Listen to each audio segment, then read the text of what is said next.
आप भी राष्ट्र को, जो हमारा भारत देश है, इसको भी हिंदू राष्ट्र बनाने का समर्थन करते हैं कि नहीं?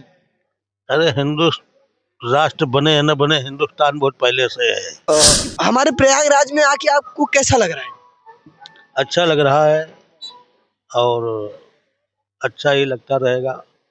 आइए, प्रयागराज में महाकुंभ लगा है, दिव्य है, भव्य है, एकदम दिव्यता से भव्यता से एकदम भरा हुआ है।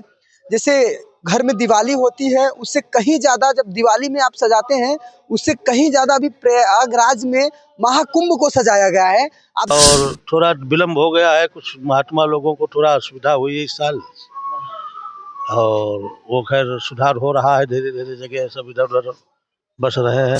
आप बोल रहे हैं महात्माओं को कुछ असुविधा हो रही है, किस प्रकार की असुविधाएं हो रही हैं? उनको रहने के लिए जगह नहीं मिल पा रही है, उनको टेंट लगाने की जगह नहीं मिल पा रही है, ये असुविधा है।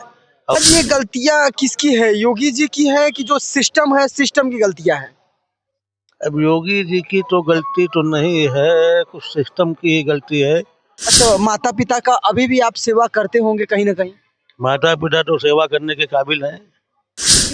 पंडित धीरेन्द्र शास्त्री जी का हमेशा नारा रहता है कि अब हम भारत को हिंदू राष्ट्र बनाएंगे। तो ठीक है, उसको हमने क्या बताया, भारत कह लो। महाराज जी, ये बताइए, क्या कुछ कारण रहा असल जिंदगी में जो साधु संतों का वेश आपको धारण करना पड़ा? कोई कारण नहीं था, बस इच्छानुसार अपने हुआ सब।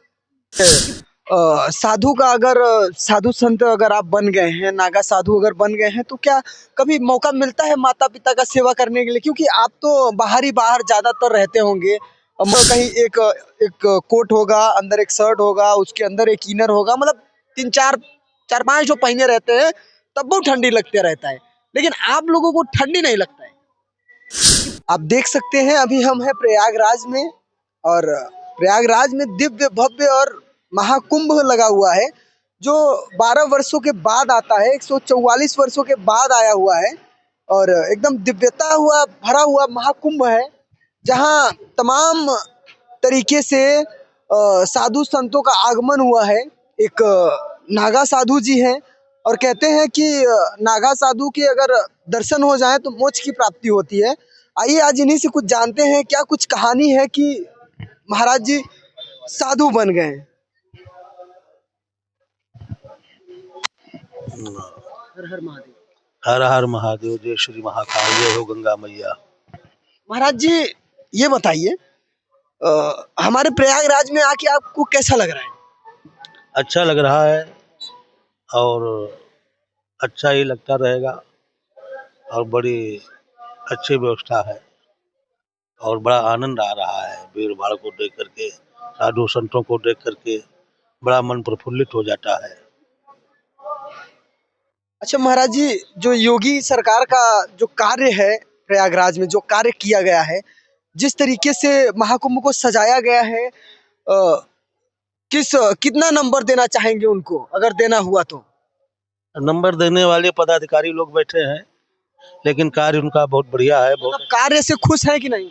हाँ, कार्य से खुश है, और थोड़ा विलम्ब हो गया है, कुछ महात्मा लोगों को थोड़ा असुविधा हुई इस साल, और वो खैर सुधार हो रहा है धीरे धीरे, जगह सब इधर उधर बस रहे हैं। ठीक है, जैसा है वैसा है, बहुत बढ़िया है। अच्छा, आप बोल रहे हैं महात्माओं को कुछ असुविधा हो रही है, किस प्रकार की असुविधाएं हो रही है? उनको रहने के लिए जगह नहीं मिल पा रही है, उनको टेंट लगाने की जगह नहीं मिल पा रही है, ये असुविधा है, और बाकी कोई असुविधा नहीं है, क्योंकि जगह है कम और मामला है बहुत ज़्यादा, तो इसलिए बहुत थोड़ी थोड़ी जगह दे करके सबका काम चलाया जा रहा है। और फिर भी बहुत बड़ा अखाड़ा है, जगह कम है, तो सबकी संतुष्टि नहीं हो पा रही है। अच्छा महाराज जी, ये गलतियां किसकी है, योगी जी की है कि जो सिस्टम है, सिस्टम की गलतियां हैं? अब योगी जी की तो गलती तो नहीं है, कुछ सिस्टम की ही गलती है, और अब कुछ महात्मा लोग ज़्यादा बढ़ जाने की वजह से भी ये मामला, ऐसी बात सामने आ जाती है। हर आदमी जगह कटवा करके बड़ा तंबू लगाना चाहता है, तो ये असंभव कार्य हो सकता है, और सबको जगह देना है, सबका कार्य होना है। अब एक एक पंडाल उधर देखो, सामने तीन तीन के कितने दूर दूर तक लगे हैं, अगर इसमें अगर 4 महात्मा 5 कर दिए जाए तो जगह की कमी नहीं करेगी, ये होता है। अच्छा महाराज जी, कहाँ से आए आप? वैसे हमारी जन्मभूमि जिला हरदोई लखनऊ सीतापुर का बॉर्डर है, और हमारा आश्रम जिला सीतापुर, महोली, थाना महोली, गांव कुशैला, बाबा तुरंतनाथ महादेव है, वहाँ हम मंदिर के महंत हैं।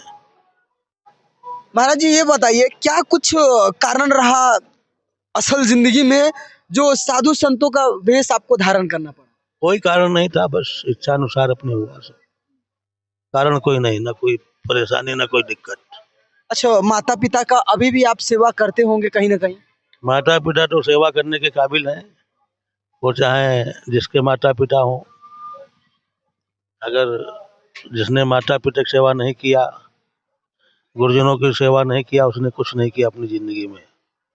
अच्छा महाराज जी, साधु का अगर साधु संत अगर आप बन गए हैं, नागा साधु अगर बन गए हैं, तो क्या कभी मौका मिलता है माता पिता का सेवा करने के लिए? क्योंकि आप तो बाहर ज्यादातर रहते होंगे, मंदिरों में रहते होंगे, जहाँ मतलब सार्वजनिक देवी देवथान रहते हैं, वहां रहते हैं आप, तो माता पिता का सेवा करने का मौका मिलता है कि नहीं आपको? नहीं मिलता है। जब हम अपने आश्रम की सेवा करेंगे तो माता पिता की किस समय करेंगे? माता पिता से पहली बात दूर ही महात्मा रहता है। जितना महात्मा है अपने घर में बहुत कम रहता है, इसीलिए वो दूर रहता है। क्यों? उसको ज्यादा किसी भी प्रकार का मोह न हो, माया न हो, किसी भी प्रकार की उसकी साधना में दिक्कत न पड़े, इसलिए घर से ज्यादातर दूर ही महात्मा रहता है। अ, अच्छा, आप लोग को ठंडी नहीं लगता है? हम जितने महात्माओं को देखे हैं कि उनको कुछ भी नहीं, एक वस्त्र धारण है, एक भगवा कलर का कुछ भी कह लीजिए, शॉल है वो। हम लोग कहीं एक कोट होगा, अंदर एक शर्ट होगा, उसके अंदर एक इनर होगा, मतलब तीन चार चार पांच जो पहने रहते हैं, तब वो ठंडी लगते रहता है। लेकिन आप लोगों को ठंडी नहीं लगता है?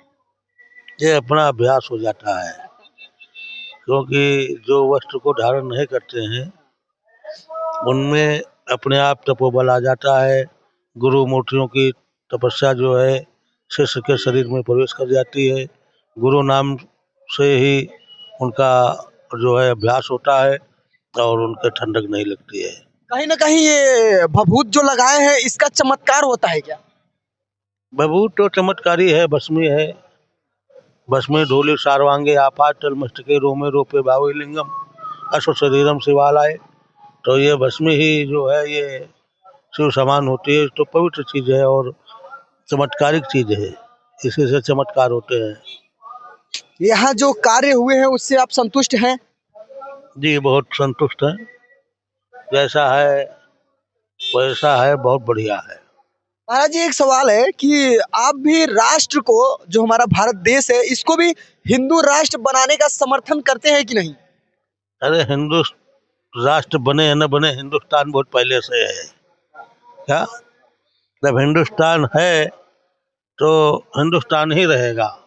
अब तो अंग्रेजी में उसको कोई इंडिया कहता है, कोई भारत कहता है, न पहले हिंदुस्तान था। क्या? और आज भी हिंदुस्तान है। अब हिंदू राष्ट्र की मांग कर रहे हैं, जैसे ठीक है हिंदू राष्ट्र भी हो जाएगा तो उसमें अपने को क्या दिक्कत है?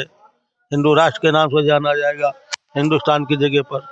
नहीं नहीं, पंडित धीरेन्द्र शास्त्री जी का हमेशा नारा रहता है कि अब हम भारत को हिंदू राष्ट्र बनाएंगे। तो ठीक है, उसको हमने क्या बताया, भारत कह लो चाहे इसको हिंदुस्तान कह लो। पहले इसको इंग्लिश में सोने की चिड़िया बोलते थे देश को। कभी आज दिल्ली राजधानी है, कभी पाटलिपुत्र भी राजधानी हुआ करती थी। क्या? ये तो चढ़ा उतार तो हुआ ही करता है। क्या? कभी दिल्ली तो कभी पटना तो कभी कलकत्ता। कलकत्ता भी राजधानी भारत की रह चुकी है। तो इस तरीके से हिंदू राष्ट्र अगर है। महाराज जी ये जो अग्नि जलाए हैं, इसका धुआं हमको बहुत लग रहा है, लेकिन आपको तनिक भी इसका धुआं नहीं लग रहा है। इसीलिए नहीं लग रहा है, धुआं का भी, अग्नि का भी तपोबल हमारे में आता है ना, तो इसलिए धुआं जो है अपने को असर करता है, बहुत कम करता है। हाँ। हमारे शरीर से कहीं ज्यादा आपका जो शरीर है वो कह लीजिए उसमें कि सहनशीलता कहीं ज्यादा है। हम एक धुआं ये बर्दाश्त नहीं कर पा रहे हैं, ठंडी बर्दाश्त नहीं कर पा रहे हैं, लेकिन अब कहीं ज्यादा इससे बर्दाश्त कर लेते हैं, झेल जाते हैं। ऐसा कुछ चमत्कार है? ये बनाया तो अभ्यास है अपना। और जो अग्नि की जो वो है शक्ति, वो भी हमको तेज उसका भी मिलता है। तो इसलिए ये सब अभ्यास के द्वारा ये सब हमको नहीं दिखाई पड़ता, लगता है कुछ।